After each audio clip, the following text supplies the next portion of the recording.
And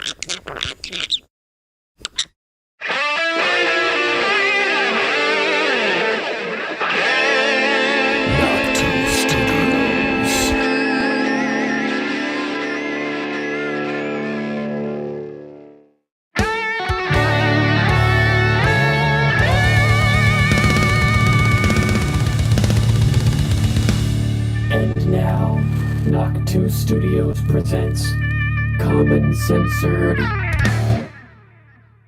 And I appreciate the World Economic Forum providing me the opportunity to be on this stage and say, fuck you, Klaus Schwab, and fuck your New World Order. We, the people, were born free, we will stay free, and you and all of your globalist friends, including everyone in this room, can go fuck yourself.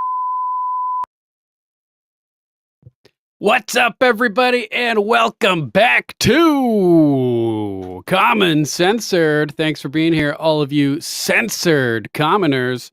Make sure to join us Monday through Friday as we break down and cover all the crazy clown world chaos, the clusterfuck chaos that's going on that is 2024. This is episode 220. Biden secretly prepping troops for nuclear war with Russia, China, and North Korea. Get ready for it, guys. It's going to be crazy. RFK Jr. considers dropping out and endorsing Trump. Who saw that coming? And Zelensky just banned the Ukraine Orthodox Church. I got to fix the spelling of that down there. Sorry about that, guys. Typo.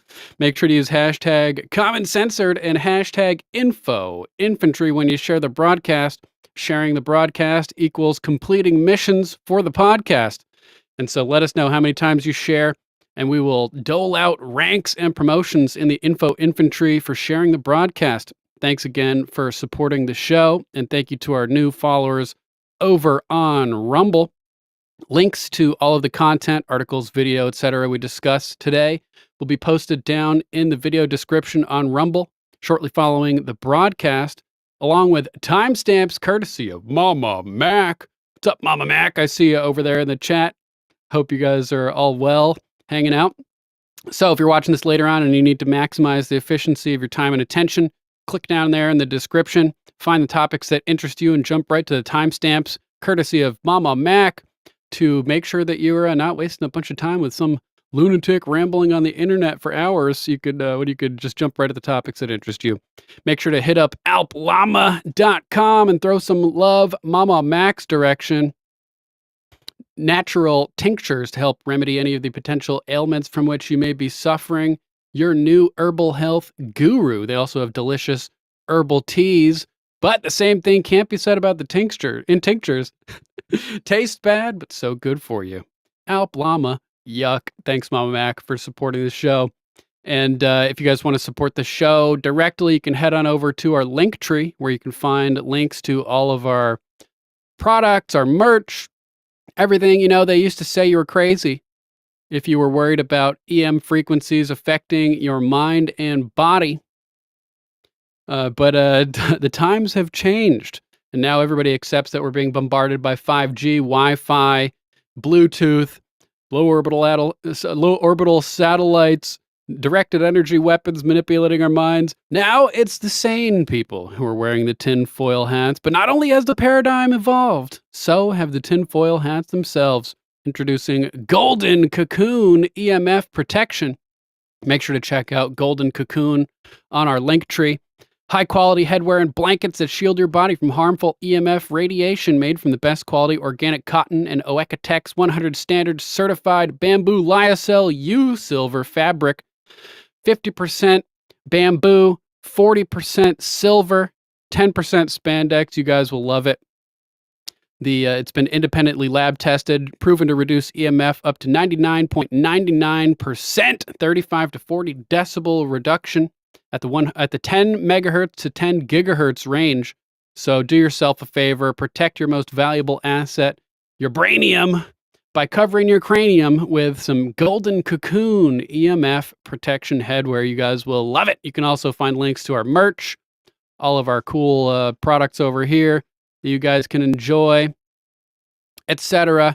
Links to our Cash App, Venmo, if anybody Rumble rants, we'll read the Rumble rants live, and you guys will also, if we're donating, will be automatically entitled to a warrant officer rank in the infantry. Just pick your branch. Let me know which one you want to join.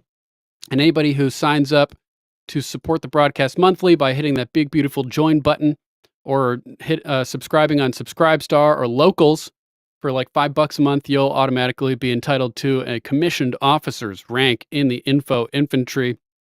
So this video we started off with, actually, let me do the disclaimer real quick before we get started. Sorry about that. Disclaimer. Views expressed on Common Censored are only opinions. Assume everything we say is false and research for yourself. We're not giving medical, legal, or financial advice. The only advice we are giving is think for yourself. Question authority. Think for yourself. Question authority. Boom. That never gets old for me. It always always cracks me up. So this is Damon Imani, who does all kinds of hilarious spoofs, making it look like he's taking part in interviews and presenting at the World Economic Forum and everything. And he has the perfect message for these. Schwab, and fuck your New World Order. Yep. The person who posted this, it almost looked like they thought it was real. He did the unthinkable at Davos. I imagine Illuminati bot knows, however, that these are spoofs. So let's jump over into our first big topic for today. A majorly huge happy birthday going out to Dr. Ron Paul. We will carry your legacy. I thought this was a good meme that they posted. Ron Paul with some baby turtles. And then adult turtles, anarchists, libertarians, voluntarists, independents, guided to their appropriate positions in the universe by the one and only, the good doctor, the Ron Paul. Happy birthday, Dr. Ron Paul.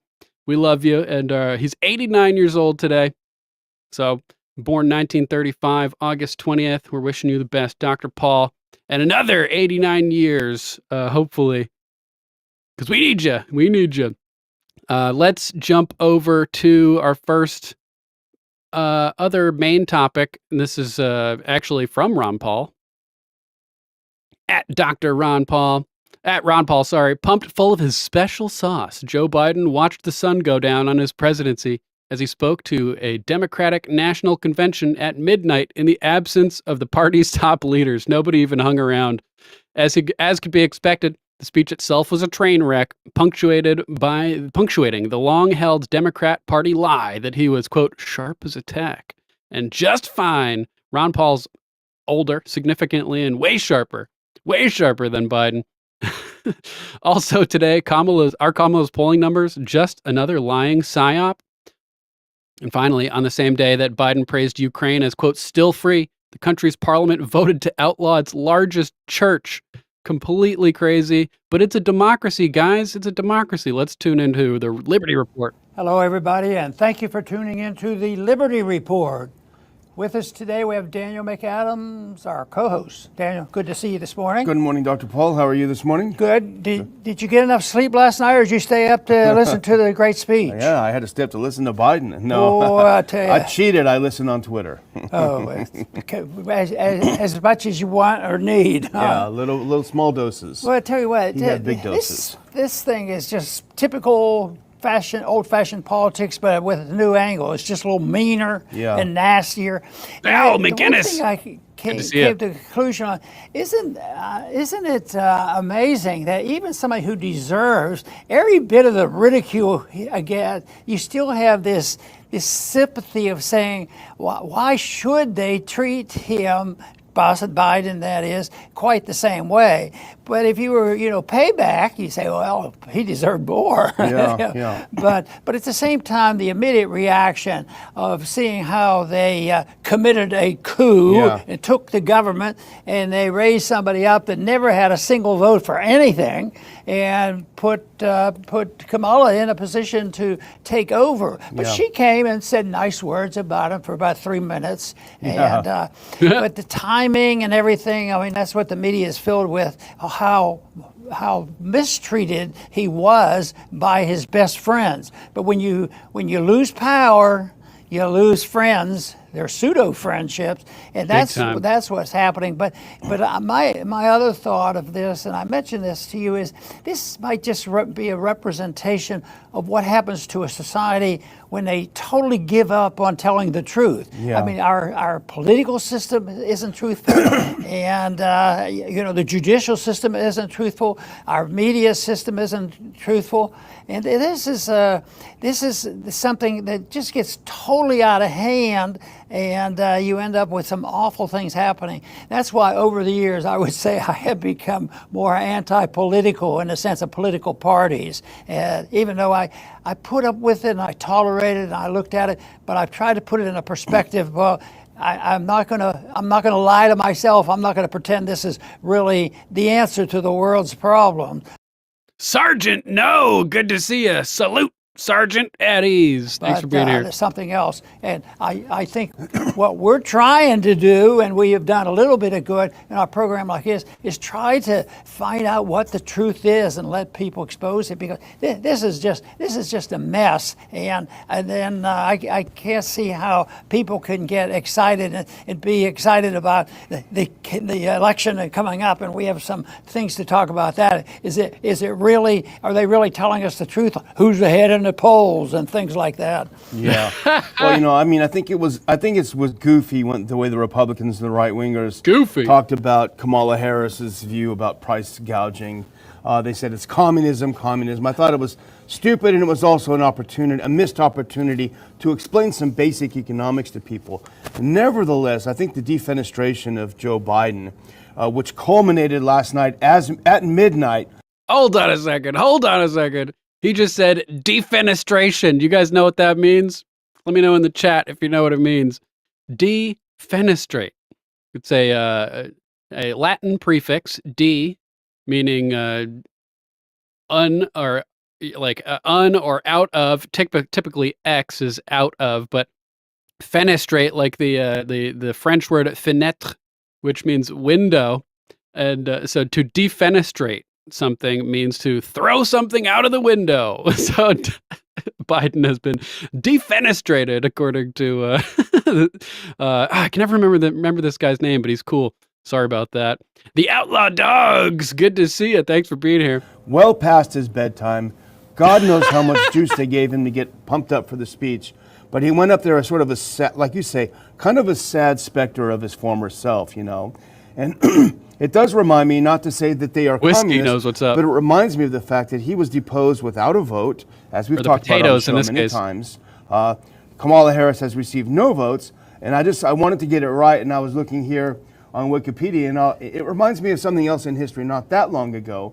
On October 14th, 1964, the Presidium and the Central Committee voted to accept Khrushchev's voluntary request to retire for reasons of advanced age and ill health.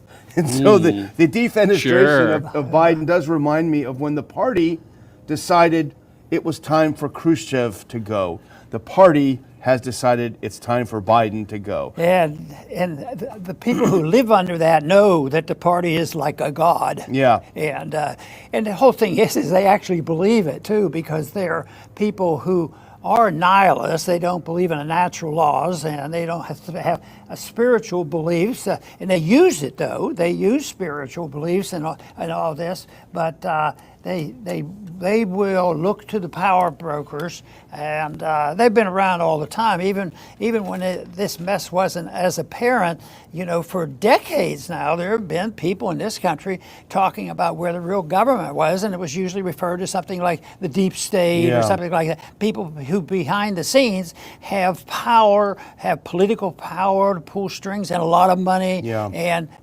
position their true believers in certain places, during the chaotic period that we're going through. We know cultural Marxism is well implanted into our whole system. Yep, and like the Stay Behind network left behind by Obama to sabotage Trump while he was in office, etc. I'm calling an audible. Alex Jones just posted an interesting post over here on X. Let's take a look at this. Global game changer. Samsung's silver-based battery with a 1,000-mile range and 9-minute charge set to push silver through the roof. Yeah, silver one of I think it's the most conductive element, the most reflective, only antibacterial element. It's got a lot of interesting properties. The more we go into the industrial age, the more and more the supply gets depleted, which is why I say silver is a better investment than gold. You get more for your money at this moment also. But silver is going to skyrocket. Let's take a look at a couple seconds of this. He had Kirk Elliott on to talk about this new game-changing battery technology. Let's listen for a couple minutes. Samsung developed a new solid... And happy birthday, Dr. Ron Paul. ...state battery for electric vehicles. Now, so what does this mean? Normally in an electric vehicle, and everyone who's had an EV, you know, is basically going around, it's like, man, I only have like a 400-mile range, and it takes like, I don't know, it takes like 17 hours to charge the dumb thing. And you know, so this new battery has a 600-mile range, 20-year lifespan, and it charges in 9 minutes. It's like, okay, this is a game changer. That is beyond a game changer. Right? That is a civilizational shifting event. It's massive. And so for each electric vehicle that's going to use this battery, it's about a kilo, so 32.151 ounces of silver in each one of those solid state batteries. So then you multiply the number of electric vehicles who wouldn't use this battery. It is massive. It's like a 9-minute charge. You know, this is why we used to have an electric vehicle. We used to have a Tesla years ago, and I got rid of it because it's like 9 minutes would make the situation a lot better with you know, the bottlenecks that would occur at these charging stations on the highways.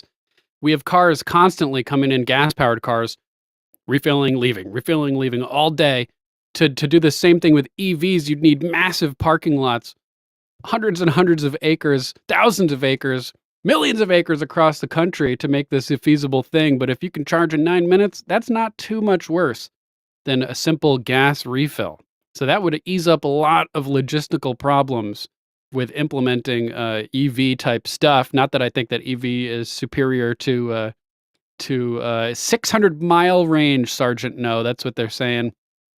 Not that I think EVs are you know, superior to gas powered. I like my internal combustion. But let's continue for a sec. I can't. I mean, it takes forever to charge it. You can't go on a long road trip with. I mean, it's just a pain in the butt, right? So now I have a big gas guzzling truck, and I like it. Right? But with this 9-minute charge, that's insane. So at 1 kilo of silver per electric vehicle, the estimated demand will be about 16,000 metric tons of silver just for electric vehicles per year. Okay, put this into perspective. Globally, the mining of silver is 25,000 metric tons. This will take 67% of all the global mining of silver in a year for one application. Holy balls. Holy balls. All the networks lie to you about what's happening now. .com/. Silver would skyrocket if this happens. Show and share the link today. But I wanted to look at the world economy right now, what real economists and numbers show, and people that have been accurate in the past predicting what's happening versus what the mainstream corporate enemy of the people media is saying. Gold price hits another record high on Chinese demand. Very important article. We'll do an overhead shot of that. There it is. Silver set to soar on Samsung's solid-state battery breakthrough. We're going to look at the underlying undervalued fact of silver at $29 an ounce and why it's surging. We're going to look at a lot more with a quick snapshot for the balance of the hour and some of these important shots with economist Dr. Kirk Elliott.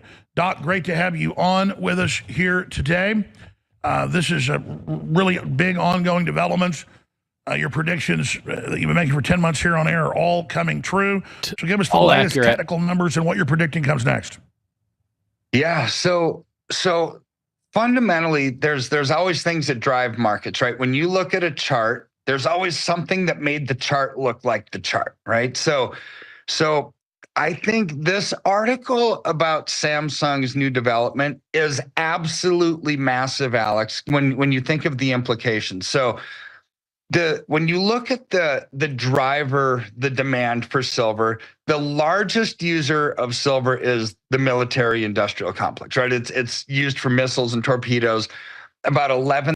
Epic idea, jet lag. They can line the highways too on top of all the guardrails with little silver or with little solar panels that automatically wirelessly transmit energy to all the cars that pass by, so that the highways are continuously charging the cars as well. That would be really cool. Alternator on each wheel, solar panel on the roof, on the hood, on the trunk lid. Just cover the whole thing in solar. That's what I'm saying. I had the idea for solar roofing back in the mid 2000s.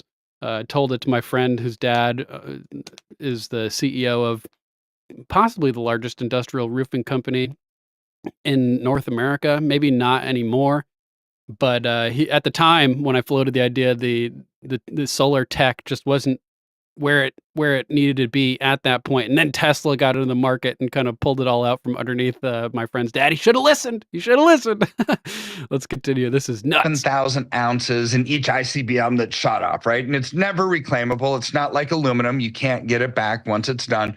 So military is massive. Solar power is a massive user of silver. Electronics used in circuit boards, massive user of silver. Electric vehicles, fuel cell technology, a growing user, but this just changed. So Samsung developed a new solid state battery for electric vehicles. Now, so what does this mean? Normally in an electric vehicle, and everyone who's had an EV, is basically going around, it's like, man, I only have like a 400-mile range, and it takes like, I don't know, it takes like 17 hours to charge the dumb thing. And so this new battery has a 600-mile range, 20-year lifespan, and it charges in 9 minutes. It's like, okay, this is a game changer. That is beyond a game changer. Right? That is. You could almost say that the improvement is astronomical. Astronomical. Oh man, this is awesome. A civilizational shifting event. It's massive. And so for each electric vehicle that's going to use this battery, it's about a kilo, so 32.151 ounces of silver in each one of those solid state batteries. So then you multiply the number of electric vehicles who wouldn't use this battery. Right? It's like, wow, this is a game changer for the electric vehicle market. By the way, I want to be clear. I'm not against technology as long as it's pro-human. Fossil fuels are great. I love the combustion engine. The current electric cars are not cost effective. It's not about carbon. It's about shutting down fossil fuels. We don't have a replacement for fertilizer, for agrarian society. As Elon Musk has said, we'll need fossil fuels for another 100 years regardless, but they're a bridge to the future. Something like this patented, proven development is absolutely the answer, and this will shift vehicles in the next 10 years, basically almost completely to this system. I mean, this is massive. It is massive. It's like a 9-minute charge. This is why we used to have an electric vehicle. We used to have a Tesla years ago, and I got rid of it because it's like, I can't. I mean, it takes forever to charge it. You can't go on a long road trip with. I mean, it's just a pain in the butt, right? So now I have a big gas guzzling truck, and I like it. But this could be used not only for cars, Mama Mac, but for all kinds of cool electronics. Portable charging batteries that can recharge in really quick time. That could power your devices, and generators. This could be huge for generators.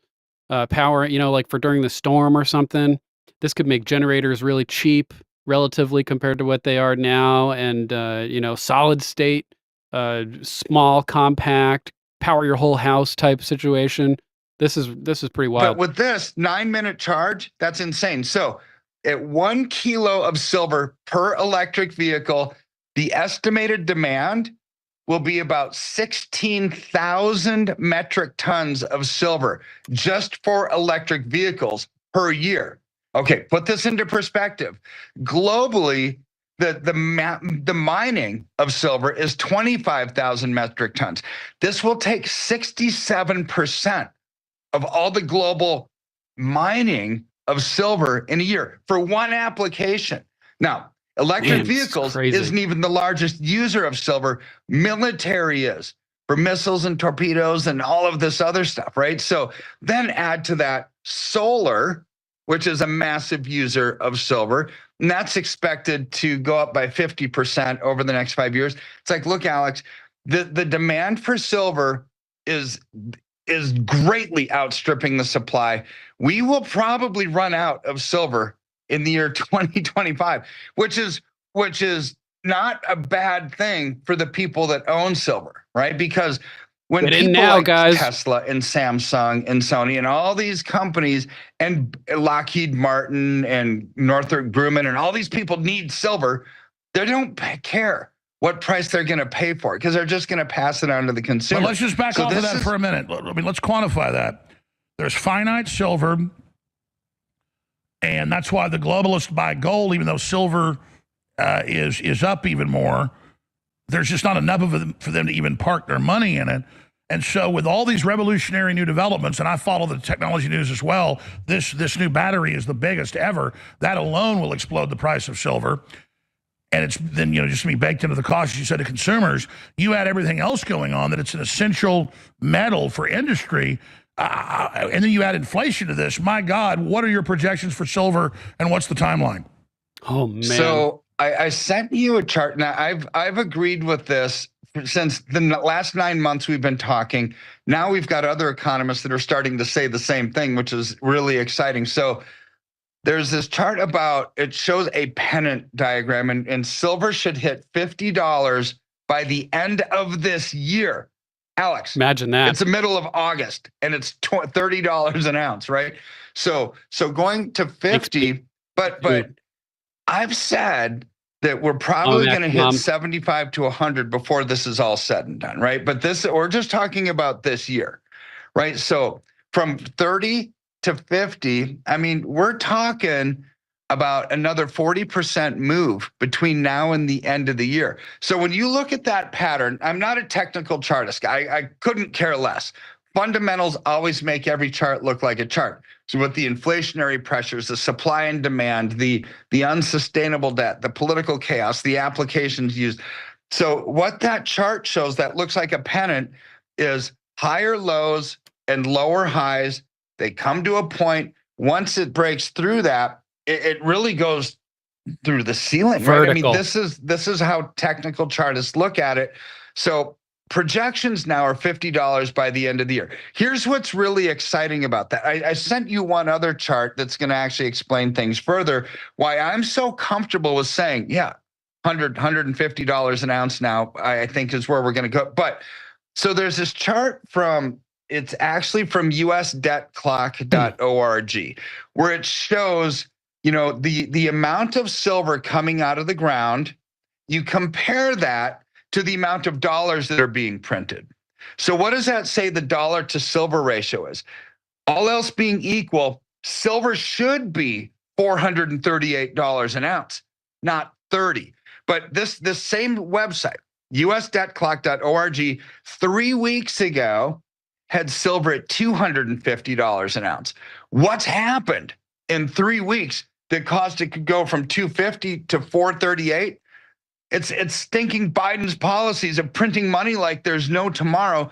That inflation will cause the price of any tangible good, whether it's gold, silver, real estate, gas, groceries, everything, to go through the ceiling. So now you've got Kamala, and you've talked about this quite a bit. It's like she wants to put price controls on groceries, right? Well, she's not looking at the root issue. The root issue is they're printing money like there's no tomorrow. Of course, Dr. Elliott, you're being kind. You're being kind. The Von Mises Institute, Michael Savage, myself, Von Mises, even Trump saying this is true. The communists and the globalists know that price fixing destroys the low-level mom and pop and even mid-level companies up to $500 million companies. Sound big to the average person, but that's seen as a smaller medium company by the globalist. Yeah, it's like one of the first things that you learn when you take Economics 101 is that manipulating price floors and ceilings result in negative externalities that ripple through the economy and screw up everything. Everything. Real quick, let's jump over to a clip from the Outlaw Dogs of Coach Eddie playing the national anthem at a pool party.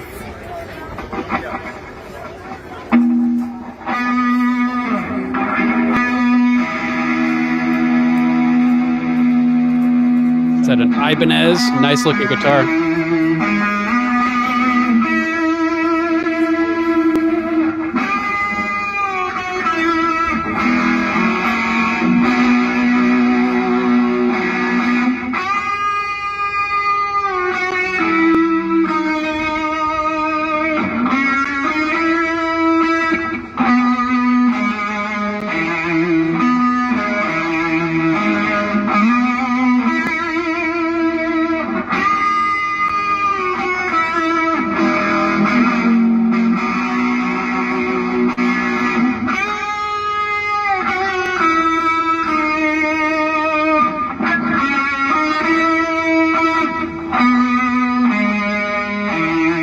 Love the tone.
Coach Eddie ripping it.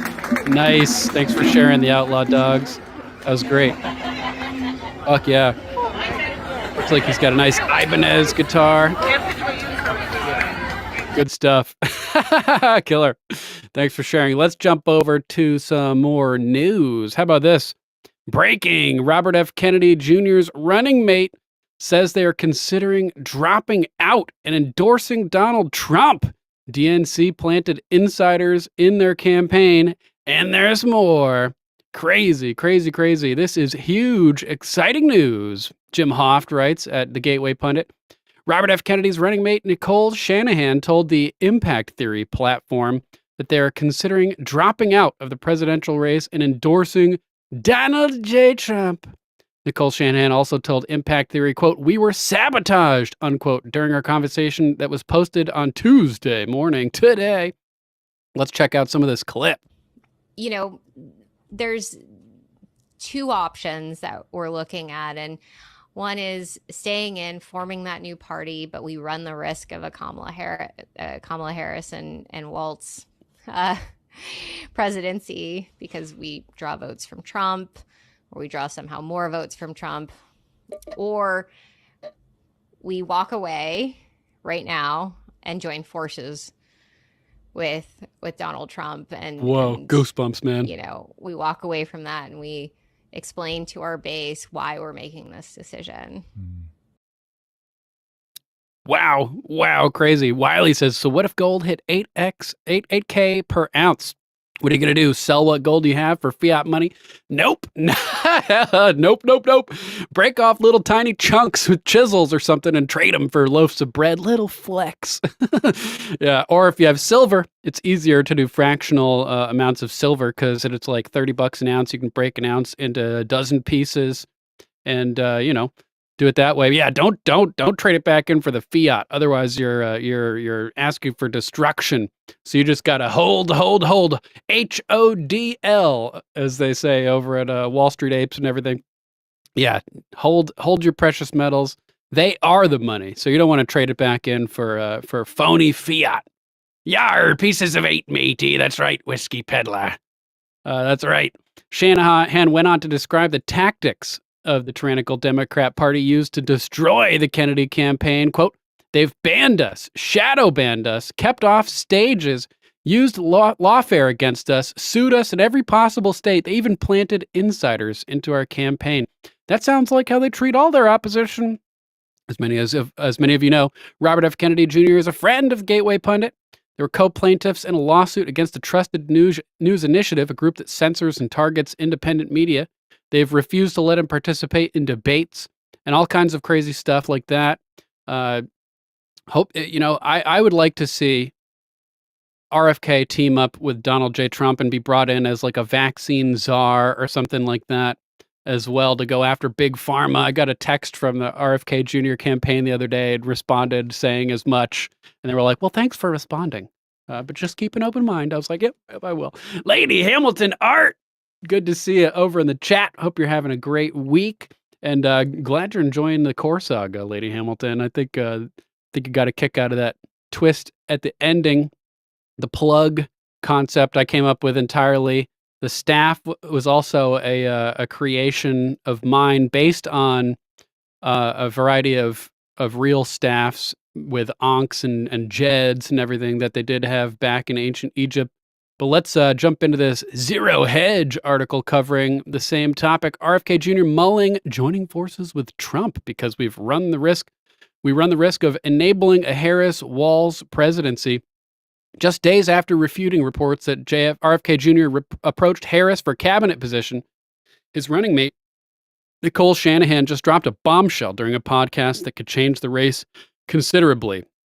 Appearing on the Impact Theory podcast, it was filmed yesterday, Shanahan said they're debating whether to stay in the race or drop out and join forces with Trump. I'm surprised she even said this at all.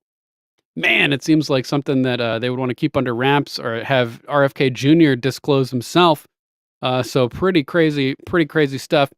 Shanahan clearly disillusioned at the anti-democratic methods that the Democrat Party have pulled to stall RFK Jr.'s progress. They made it impossible for us. They banned us, planted insiders.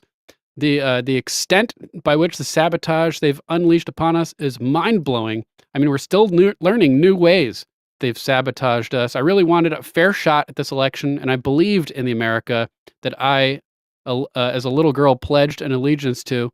Unfortunately, we live only in the American dream right now, which is being turned into a nightmare. Yeah, Trump to RFK Jr.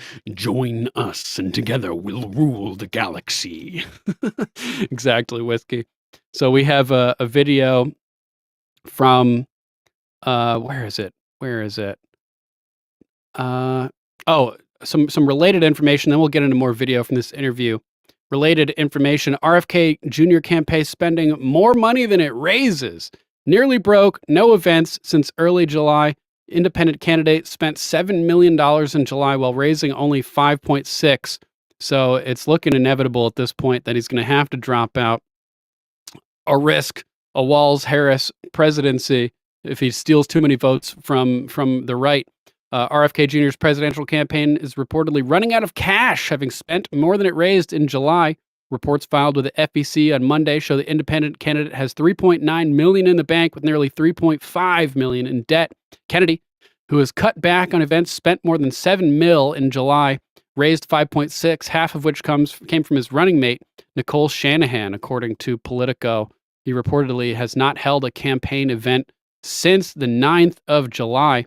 So let's jump over to Black Conservative Perspective, who's got more clips over here and has this other interesting clip at the start with Cornel West, who held an Abandon Harris 24 event. Take a look at this. We're here because we love oppressed people, and in this case, it's Palestinians. Yes. It could be any oppressed people. It could be Jews in Germany. Yes. It could be landless workers in Brazil. Yes. Be brothers and sisters in Haiti. But we live in an American empire that has such unbelievable spiritual decay and moral deterioration, they think they can reproduce themselves with a level of hypocrisy and mendacity and criminality and get away with it. Man, I don't usually normally agree with anything this dude says, but he's pretty on point here. And we're simply here to say chickens come home to roost. You're going to reap what you sow. Sooner or later, your lives and your crimes will be revealed and disclosed, because truth crushed the earth will rise again, and truth is bigger than all of us, but it has something to do with the suffering of those who find themselves in place and predicaments that the great Franz Fanon called the wretched of the earth, and we are in solidarity with them. Yes. Boy, oh boy, oh boy, oh boy, oh boy. We got some bad news for Kamala Harris when it comes to third parties, because it seems as if the third party candidates are actively working against Kamala Harris, okay? The third party candidates don't like Kamala Harris, and is at the point now where the election could come down to these third party candidates. And the fact that RFK Jr. is considering dropping out and endorsing Trump further confirms the theory that we've had for a while, that what he was doing was designed to sabotage the Democrats, going in there, supporting things like reparations and far left policies, trying to drag supporters away from Kamala to his campaign. So if he's managed to do that and successfully endorses Trump, he could be dragging voters from the left to the right, which is what we suspected they were trying to do all along, in like a suicide, am I allowed to say that on YouTube? A suicide bombing metaphor, like a kamikaze plane dive to sacrifice his own campaign in order to ruin the left's chances at winning as retribution for the murders of his father and uncle. And whether or not they choose to stay in the race, okay? Because Kamala is facing some issues with that, particularly from the left. You have Jill Stein and Cornel West, who are technically in the presidential race, and they're really competing against Kamala because they're taking votes away from her left, mainly when it comes to Kamala not doing enough when it comes to the Israel and Palestine issue. Okay, so you have... Let's skip ahead to when they start talking about the RFK situation. Extremely concerned about. She also should be concerned about the bombshell news that has come out that RFK is considering dropping out of the race and endorsing Trump. Now, this comes as there has been speculations and rumors that RFK is thinking about doing this. He's basically shopping around his endorsement. Now, he reportedly reached out to Kamala Harris to see, okay, is there anything that we can do to work together? And Kamala Harris basically told him, boy, bye, right? We don't care about your endorsement. We don't need your help. We don't want anything to do with you.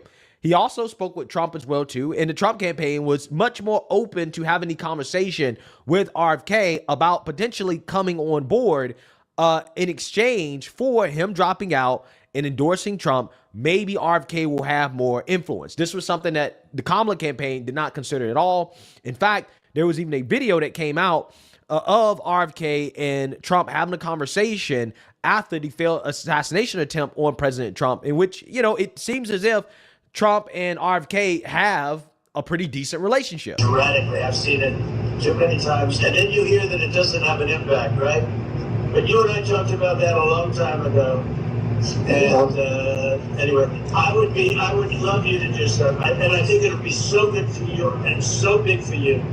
And we're going to win. We're going to win. You know, we're way ahead of the guy.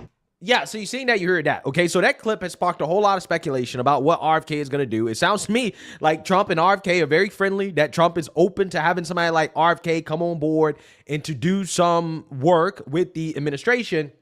And I think at this point, RFK is more concerned about influence. I also think that low-key he wants revenge on the Democrat Party for essentially rigging the primaries against them.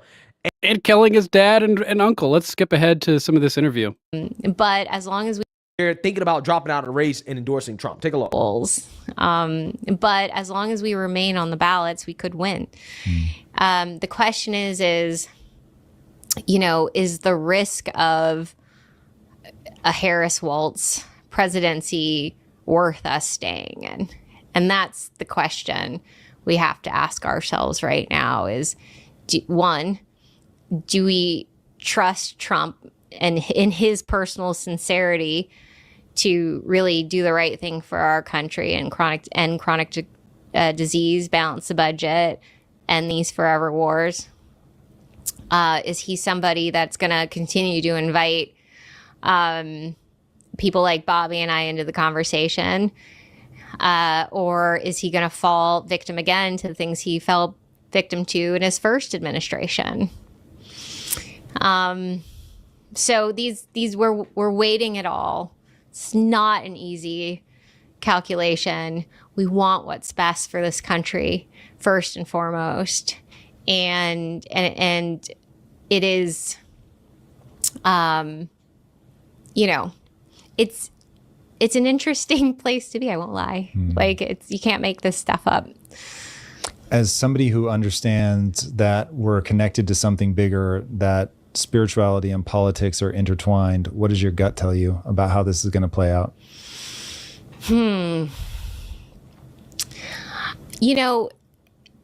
This election is so important, but so is the 2026 governor race in California.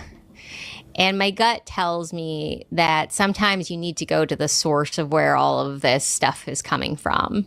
It's coming from right here in California. It's coming from the influence Silicon Valley and Hollywood has had on the Democratic Party. It comes from this idea that you can manipulate people with lies to get their votes.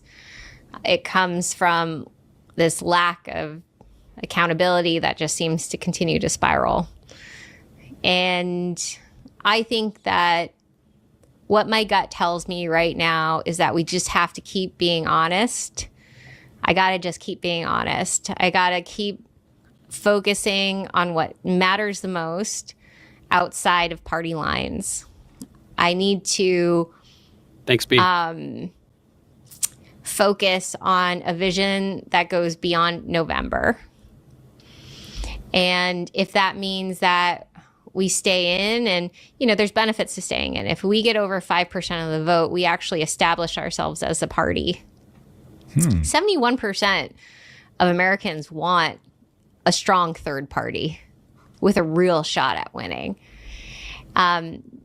There's even public funds available if we get over 5% of the vote. So we could get, I think it's like $13.5 million in public funds to keep the party going. Wow. Interesting. And that's, that's worth something. That means that we can position for a real third party election in 2028 where we don't have to go around and spend tens of millions of dollars on ballot access. Interesting. You guys ever see this show before, Impact Theory? Is it any good? I've never heard of it. I just saw Jones just posted a video a couple seconds ago. Breaking update, RFK Jr. set to join Trump campaign, ensuring victory over the Democrats in November. Sources say Kennedy is being considered for Attorney General. Let's check some of this out. Nicole Shanahan. There is major breaking news, and it is extremely exciting. RFK Jr.'s running mate, Nicole Shanahan, just came out today on a podcast and said they're strongly looking at dropping out of the race, and they have big support in some polls over 10% to President Trump. Trump is already in real polls 10 to 15 points conservatively ahead of the Democrats, but the Democrats have been using skewed polls and manipulated data to claim they're neck and neck, so the people still think she has a chance. And of course, we know they have baked in fraud with the illegals voting and folks voting in the names of dead people. They've been caught over and over again doing it. So Trump needs 10 points or more, a landslide, to override the fraud. If RFK comes in and full-throatedly and full-heartedly endorses President Trump, there is no way Trump would be winning by at least conservatively 20 points nationwide, 15 points or so in battleground states. Those are the numbers. This would add conservatively 6 to 10 points immediately with RFK Jr.'s supporters. Now, if you wonder why this is happening, Trump and RFK Jr. have been friends. They've gotten along. They've not really attacked each other. But the Democrats have savagely attacked RFK Jr. They've tried to keep him off the ballot. They've demonized him. And, of course, they have denied Secret Service protection to RFK Jr. when both his father, the Attorney General, and his uncle, the President, were murdered by the deep state. Imagine if he was Attorney General just like his dad. That'd be nuts. And on top of it, the corporate media, Stephen Colbert, all of them have come out and attacked him and celebrated it when he has been illegally taken off the ballot in places like New York. So if they're going to screw him and not let him run or not let him be in the debates, then it's the honest thing to do. It's the right thing to do, to go with Trump, who is also anti-establishment and has the corrupt deep state after him. Both men have a shared history of assassination attempts to their families or to themselves. This is going to be amazing. And on top of it, imagine RFK Jr. as the Attorney General. He is so good on so many fronts and so many issues, and I believe is an honest broker. Even though I disagree with him on some issues, I believe he's a man of integrity and a good person and someone that wouldn't work with the deep state to assassinate Trump. So he's also a major insurance policy for President Trump. So this is a dream team. He could also be the head of the NIH, the National Institutes of Health. He could be the head of the EPA. He could be the head of the Department of Energy, but really the head of the Department of the Interior. But really where he could do the most good would be as the Attorney General of the United States. I think Tulsi Gabbard should also be announced as a cabinet position.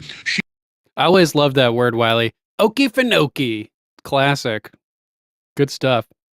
Yeah, Lady Hamilton, yeah, he's good with the vax situation. This could be really, really good.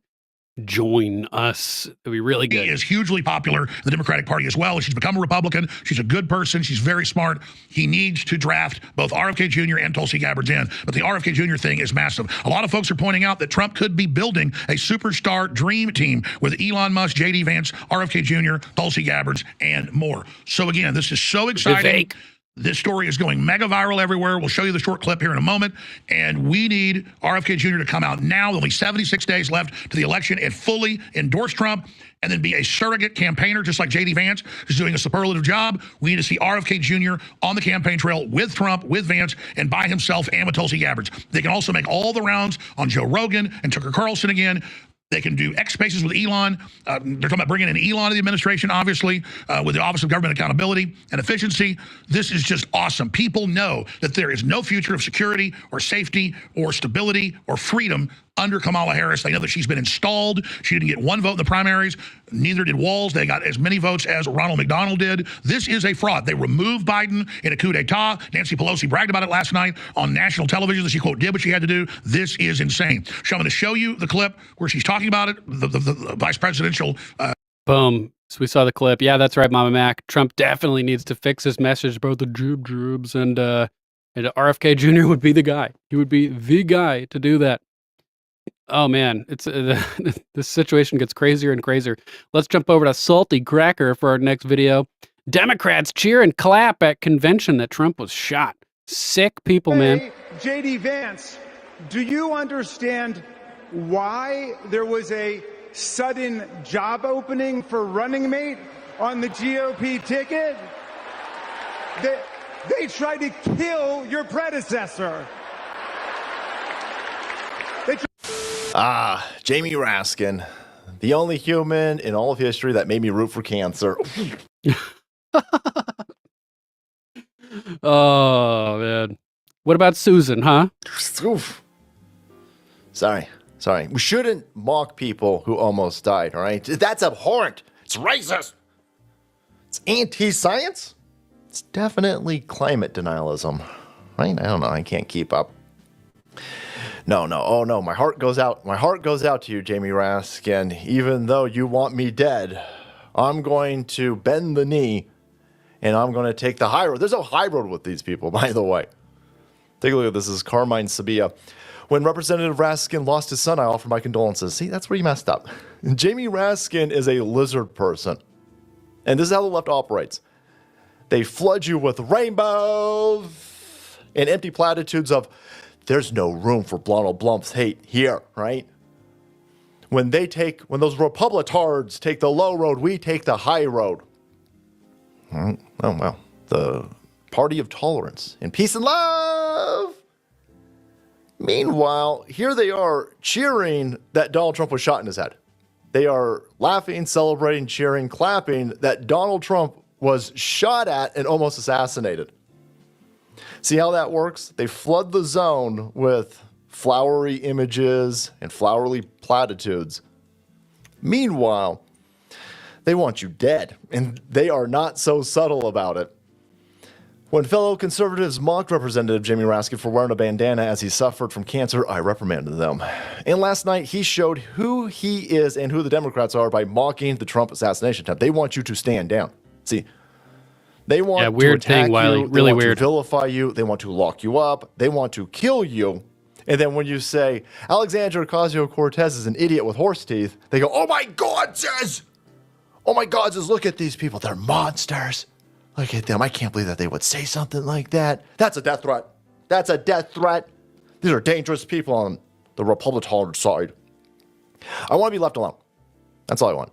I want a sound dollar and a secure border. I want clean elections. These are not crazy things to want.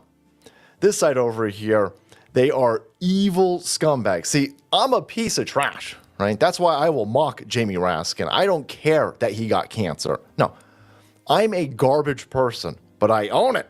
And I tell you up front, I'm a garbage person. These people over here, they tell you they are paragons of virtue. And then when they think you're not looking, they go, and let's kill them. Lols, look at blah, blah, blah. Oh, he almost died. So this is Jamie Raskin at the Democrat National Convention, the Democrat Party, where monkeypox is definitely bound to surge. And he's telling everybody, hey, J.D. Vance, do you know why there was a sudden job opening? Huh? Because your predecessor was almost shot. No, he was shot. Your predecessor was almost killed. They tried to kill him. So he's not reprimanding. Well, of course he's not going to reprimand because he knows that the deep state, him and the deep state and all these people tried to kill Donald Trump. Then everybody cheers.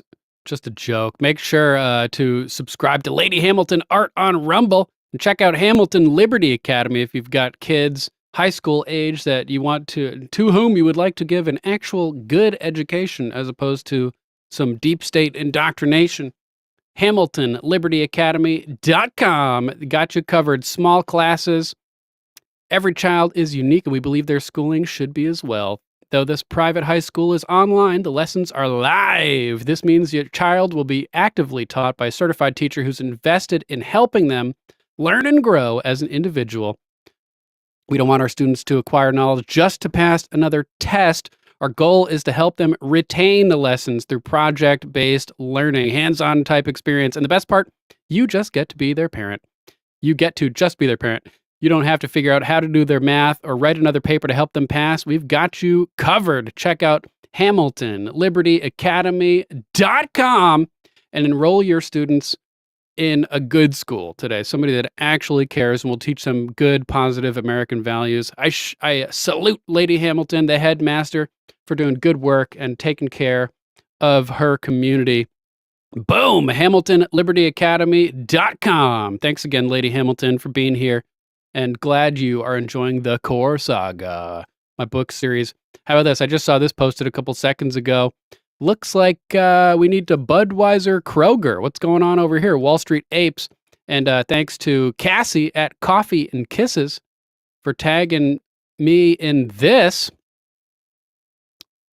Shout out to Cassie. How much worse do things need to get, America? Kroger is rolling out digital price tags that could increase based on how much they think they could get you to pay. Quote, if it's hot outside, we can raise the price of water, says grocery industry analysts. This is what? What? Let's check this video out.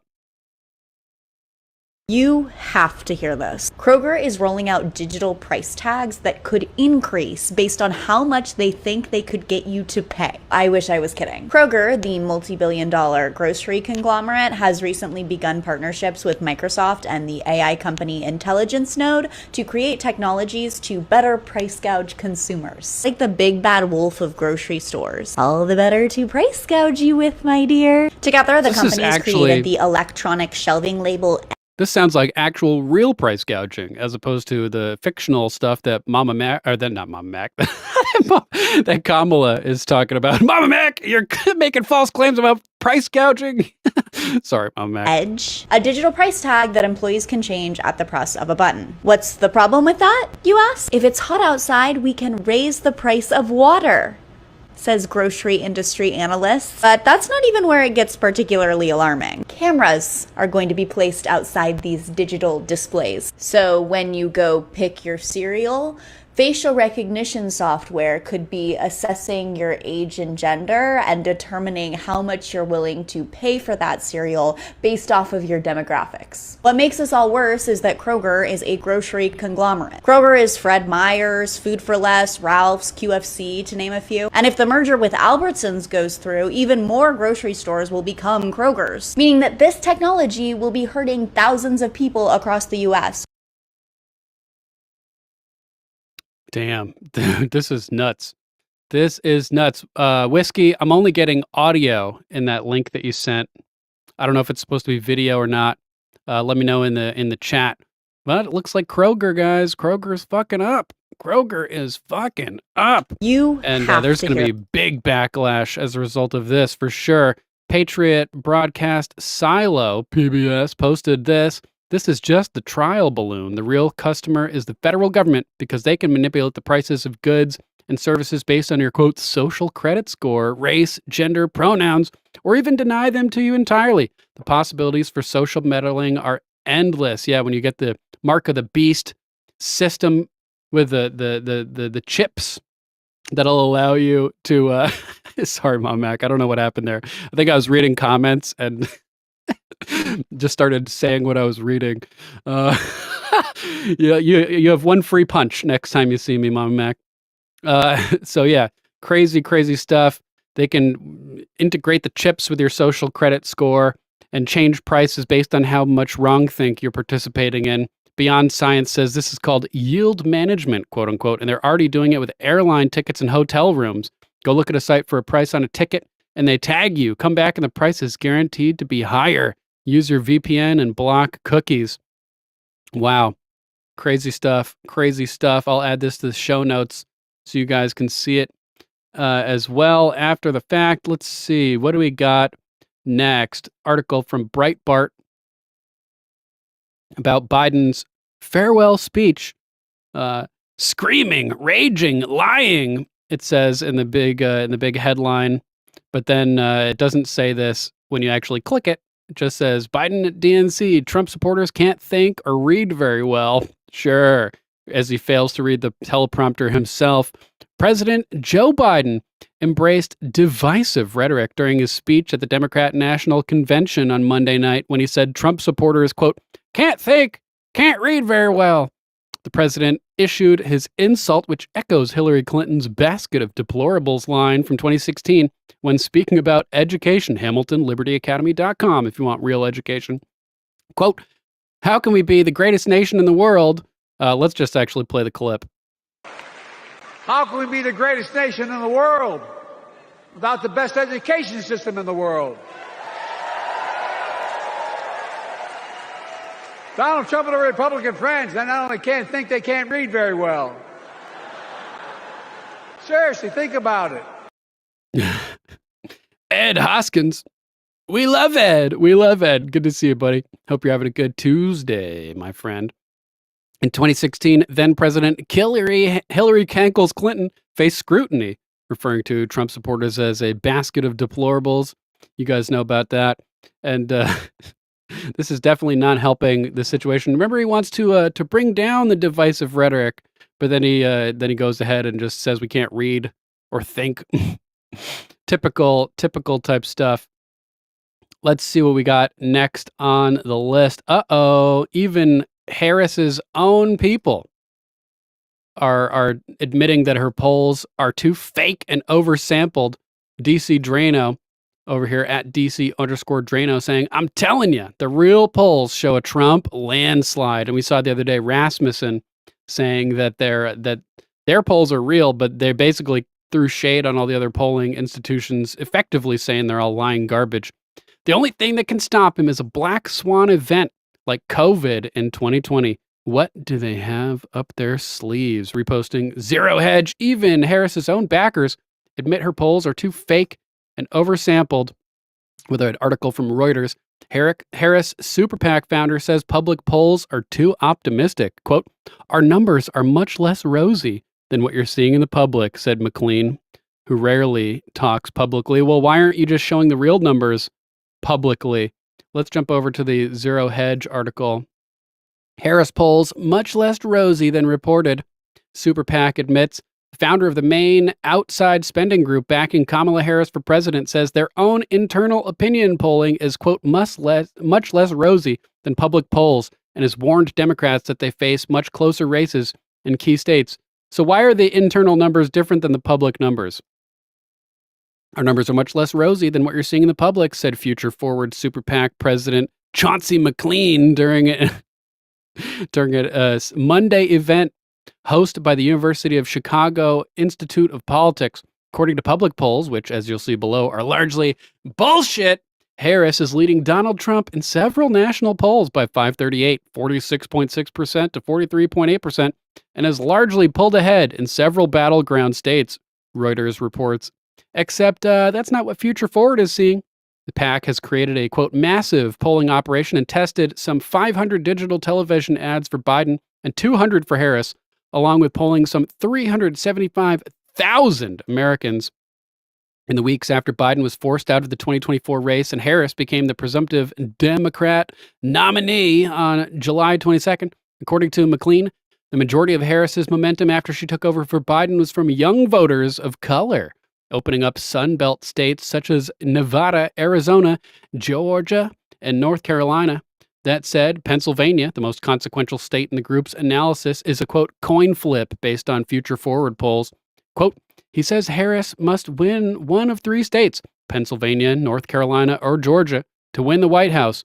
He warned that Harris has yet to fully rebuild the Biden coalition of blacks, Hispanics, and young voters that brought him to the White House in 2020. McLean said polling shows the public wants more detailed policy positions for Harris. Yeah, she's just, on August 8th, she said, yeah, I'll probably do, an interview by the end of the month. It's like, dude, there's only 76-ish days left. Fire for effect. Good to see you. Thanks for being here. You got to be doing interviews every day. She's avoiding the public because she can't talk. She'll just stick her own foot in her mouth live on TV or whatever, and they can't have that. He says they don't want, quote, white papers, unquote, but they also don't want platitudes. He says they need more concrete examples of how she may differ from Biden and make their lives easier economically. Trump allies have called on Harris to do the same in recent days, hoping to pin her down on controversial issues, Reuters. According to McLean, the race is tight as ever. Quote, we have it tight as a tick and pretty much across the board, he said. So, crazy. All kinds of bullshit polls, falsely claiming Harris has a lead. I don't buy him for half a second. More lies from CNN in our next post from InfoWars. Trump is way ahead of Kamala in scientific polls. Let's jump over to the InfoWars article. CNN's Van Jones panics. Scary. Kamala still, quote, tied, unquote, with Trump despite, quote, positive press. Leftist CNN correspondent Van Jones voiced concerns that Kamala Harris has not managed to pull ahead of Donald Trump in polls, despite a friendly press pushing positive propaganda for her nonstop over the past 2 weeks. Providing a glimpse into Democrat anxiety over the tight race, Jones, who previously served as an advisor to Barack Obama, said he was hopeful this week's Democratic National Convention would give Harris a bump in polls, as she's currently neck and neck with Trump. This is the big opportunity to go from a tied race to push our numbers up 1 point, 2 points, maybe 3 points. We come out of this convention with a major bounce. That puts us in the best possible position after Labor Day. We don't want to be tied. I don't like being tied with Donald Trump because we've had now 20 plus days of positive press. He's been falling down the stairs, flipping on banana peels and poking himself in the eyeball. We should not be tied. We want to pull ahead. That's our opportunity this week. And that's the key point, Brianna. This campaign, the Harris campaign, has been flawless for the past 28, 30 days. And it's a tied race. That's scary. It's a tied race. That's scary. They're doing the best they can, and it's tied. That's really important. Yeah. These people, man. Lying trash. Can't believe anything the polls say, as they falsely try to claim that Kamala is leading. Let's jump over to a story from my de facto advisor, the lovely lady Silence Dogood. Bongino shows chilling and revealing quote from Power Mad Harris starting at about 40:35. Let's jump in at 40:35 and check it out. Thanks, Silence Dogood, for sharing this. This is CNN. Here's the same segment. I never make two cuts from the same thing on CNN because this is like the moron network.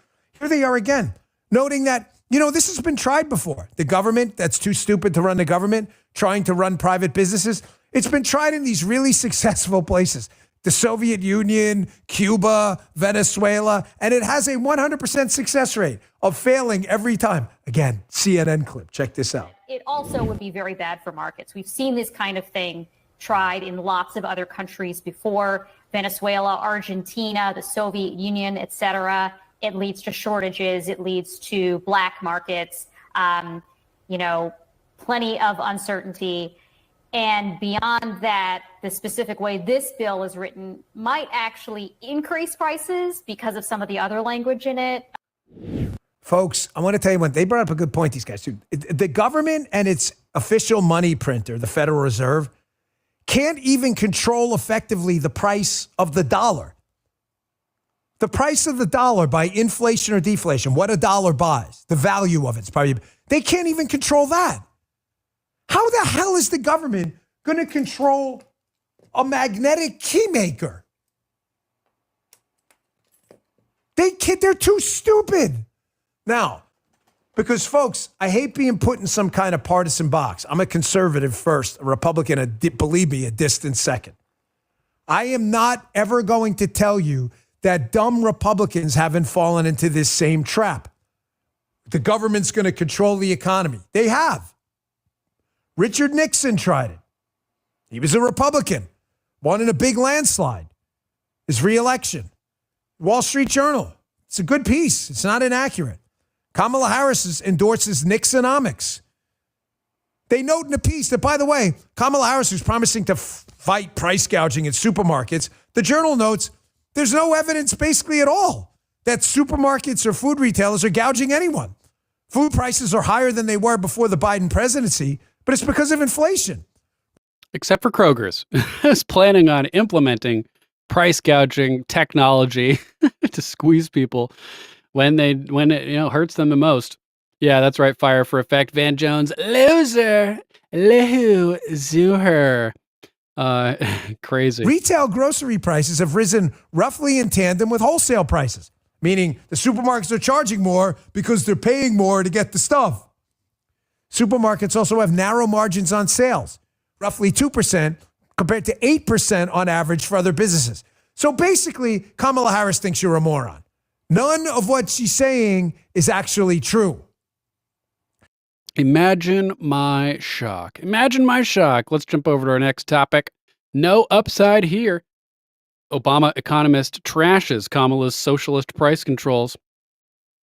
This is by Bob Unruh from WND.com. Quote, "This is not sensible policy, and I think the biggest hope is that it ends up being a lot of rhetoric and no reality." An economist at Harvard who worked in Barack Obama's administration when he was in the White House is warning American voters that Kamala Harris's ideas are not based in quote-unquote reality. This comment came as Harris on Friday announced her agenda for price controls, claiming that would address the inflation that actually has been caused by the trillion-dollar spending packages Joe Biden pushed, and she actually provided the critical votes to pass.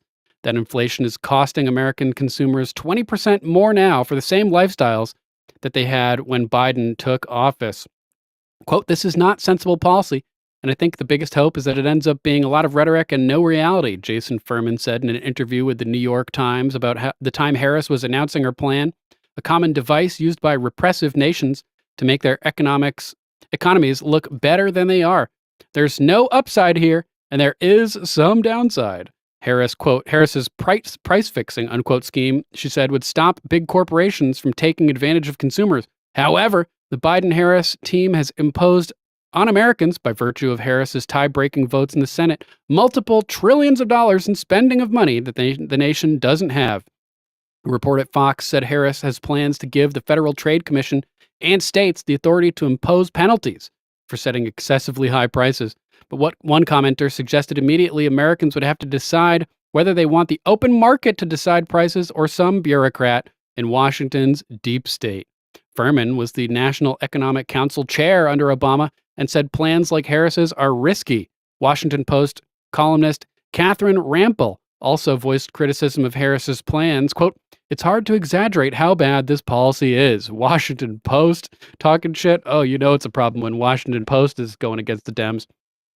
It is, in all but name, a sweeping set of government-enforced price controls across every industry, not only food.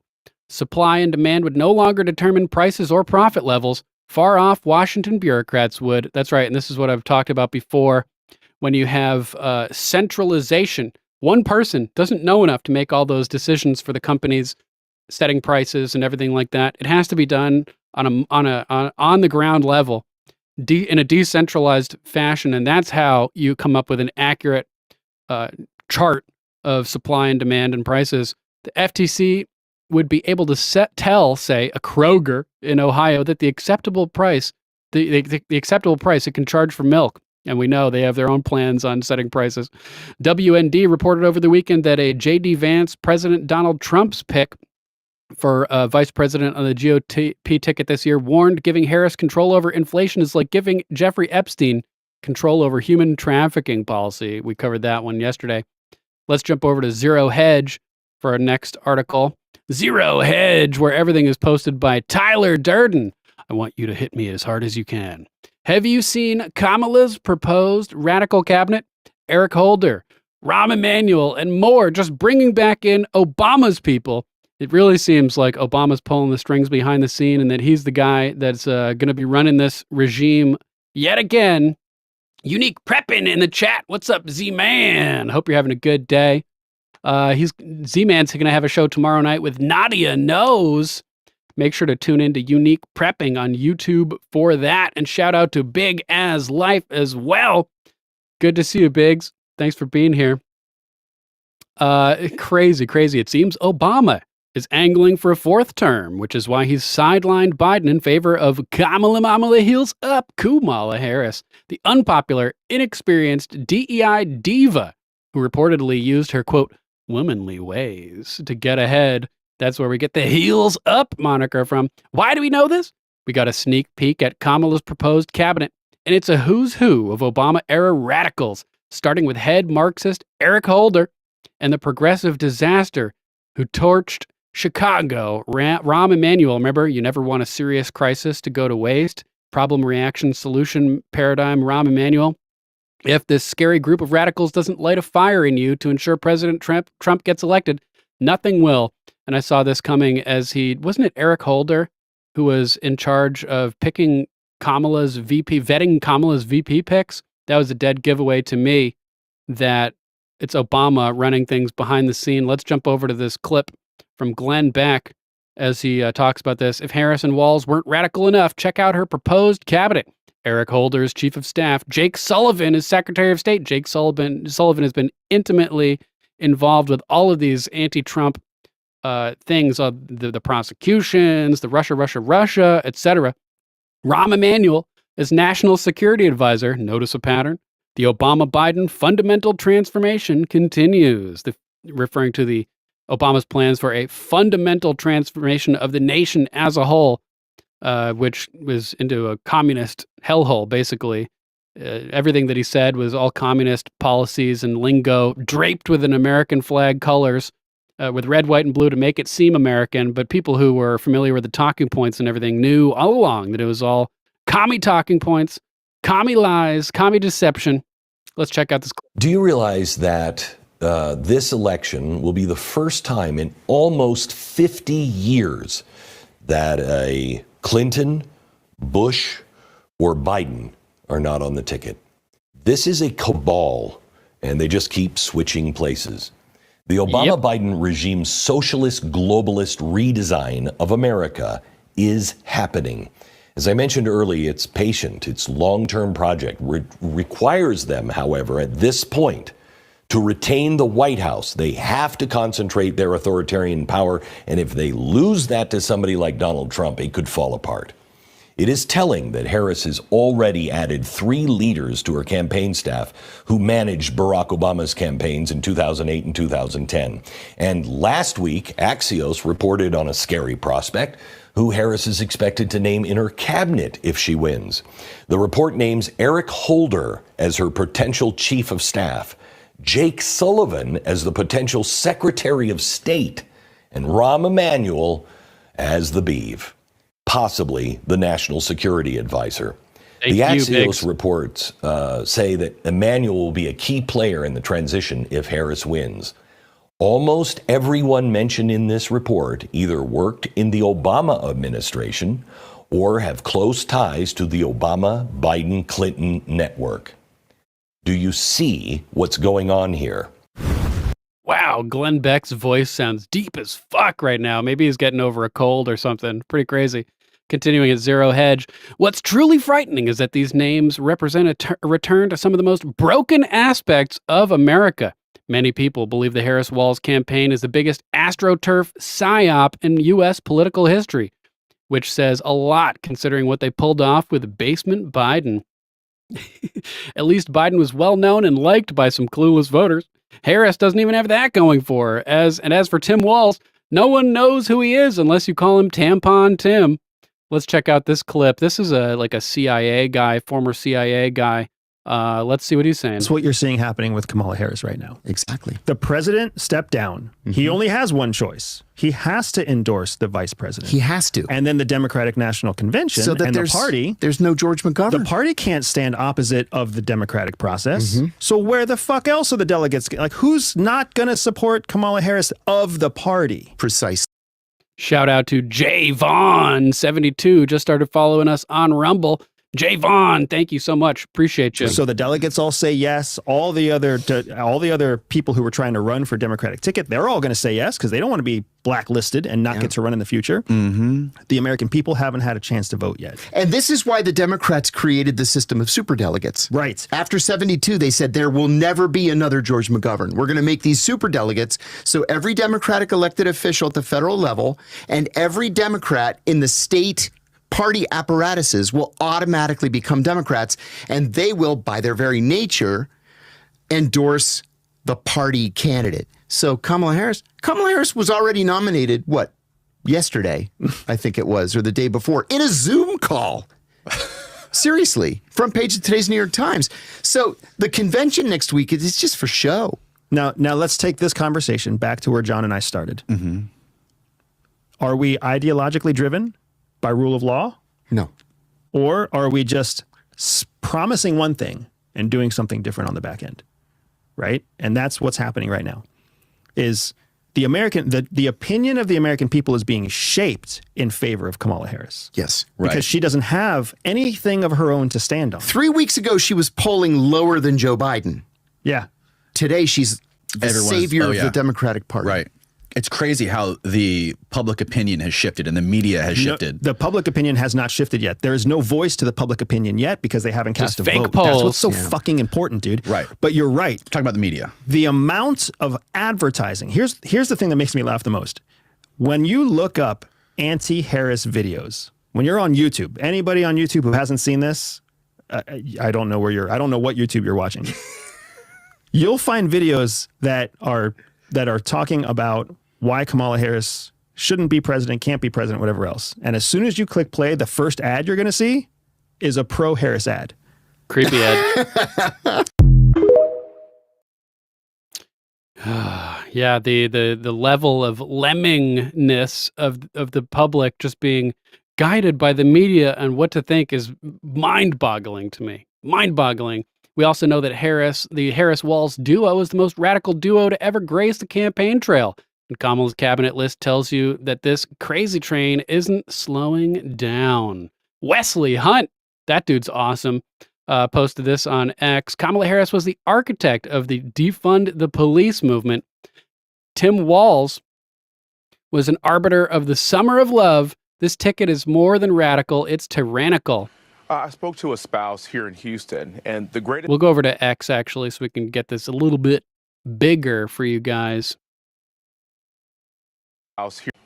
I spoke to a spouse here in Houston, and the greatest sound that she could ever hear every day is the sound of Velcro, because that means that her spouse made it home alive. Omega! And there are brave men and women every single day that risk their lives to defend and serve us, we the people, this population, every single day, and they have to respond to everything ranging from a cat to tree to an all-out gang fight. But if you look at what happened during the summer of love in Minnesota, what's happening in California, this is the top of the Democrat ticket. Do we as Americans want this country run run like California and the lawlessness that we saw during the Summer of Love in Minnesota. And the only thing that these people have at this point is race. They're trying to constantly race bait us and divide this country based on the way that we look. I'm here to tell you, down here in Houston, Texas, we have black police officers, we have white police officers, we have Hispanic police officers, we have Asian police officers, and they get up every single day and serve together. It's something that I actually learned while I was in combat. When you're fighting a war and you're fighting a side Have a good night, Fire. that just want to make this world a better place, the one thing you don't really care about is race.